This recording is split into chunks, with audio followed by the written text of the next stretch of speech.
and start.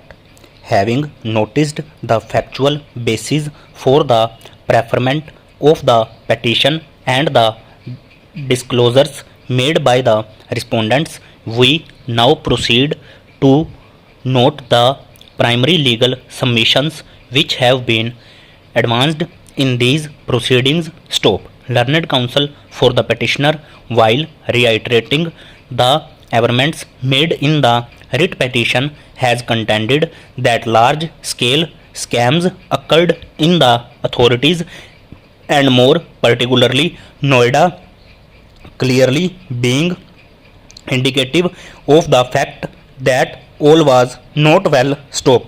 He asserted that the state government, even in the matter of posting of officers, must act in a manner which inspires confidence in the public at large, and that its action must not reflect of favoritism in favor of a select few. Stop. It was contended that the continuance of the 12th respondent was clearly detrimental to the public interest without justification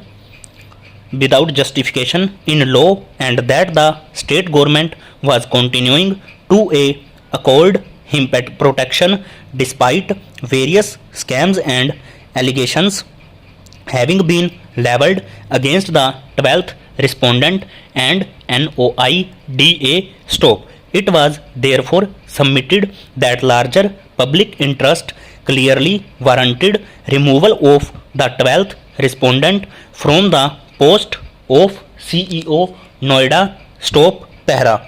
The learned counsels for the respondents have, apart from addressing submission on the merits of the allegations levelled in the petition, in unison taken serious objection to the entertainment of the public interest litigation itself, and have submitted that the instant petition was neither bona fide nor did it espouse any issue of public interest. Stop. In this respect, we note that not only the learned advocate general but also Shri Ravi Kant, learned senior counsel, and Shri Ravinder Singh, learned counsel, who appeared for the 12th respondent, the instant proceedings are a clear abuse of the process of court, and it is apparent that quite far from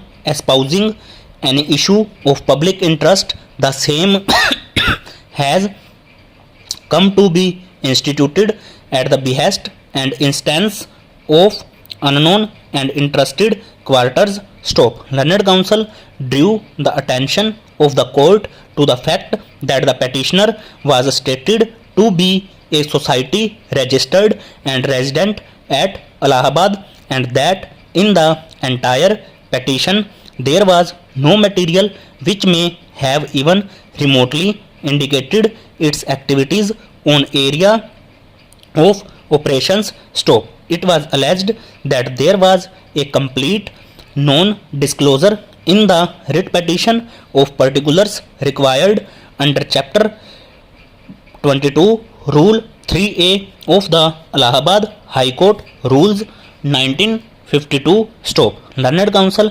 submitted that the writ petition carried not one averment of any public or social service which the petitioner society may be stated to have performed. Stop. Admittedly, it was contended that the writ petition itself did not bring on record either the memorandum or articles of the society so as to indicate its aims and objectives. Stop. In fact, learned counsel submitted that the petition had been instituted and entertained even in the absence of a resolution of the society deciding to institute the present proceedings and authorizing the petitioner in that regard. Stop.